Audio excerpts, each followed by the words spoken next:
அழகான பசுமை நிறைந்த காட்டில் ஒரு குட்டி யானை சந்தோஷமாக வாழ்ந்து வந்தது. வாவ், இன்று ரொம்ப அழகான நாளா இருக்கு. ஆனால் மற்ற விலங்குகள் அந்த குட்டி யானையை கேலி செய்தன. ஹஹா, உன்னால வேகமா ஓட முடியாது. நீ ரொம்ப மெதுவா இருப்ப. ஹீரோவா ஆகணுமா? நானும் ஒரு நாள் எல்லாருக்கும் உதவுவேன். எல்லாரும் கேலி செய்ததால் குட்டி யானையின் மனசு உடைந்து போனது. என்னால உண்மையிலேயே எதுவும் செய்ய முடியாதா?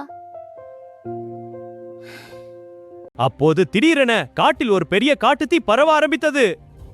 காப்பாத்துங்க, எங்களுக்கு ரொம்ப பயமா இருக்கு. தீ எல்லா இடத்துக்கும் பரவுது.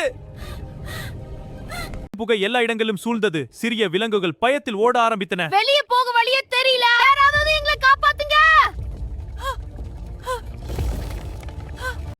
ஆனால் அந்த குட்டி யானை மட்டும் பயப்படவில்லை. நான் எல்லாரையும் காப்பாத்துவேன். அது வேகமாக ஆற்றுக்கு சென்று தன் தும்பிக்கையால் தண்ணீர் எடுத்து கொண்டு வந்தது.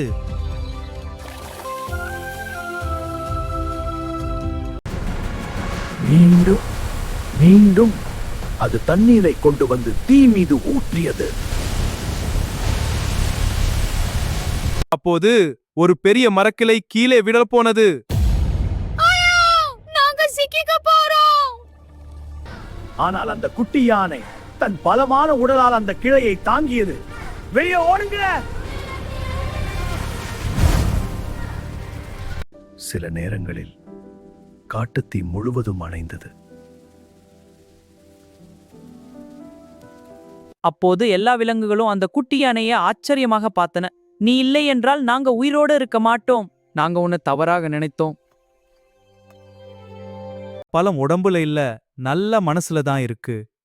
மற்றவர்களை காப்பாற்றுறது தான் உண்மையான பலம்.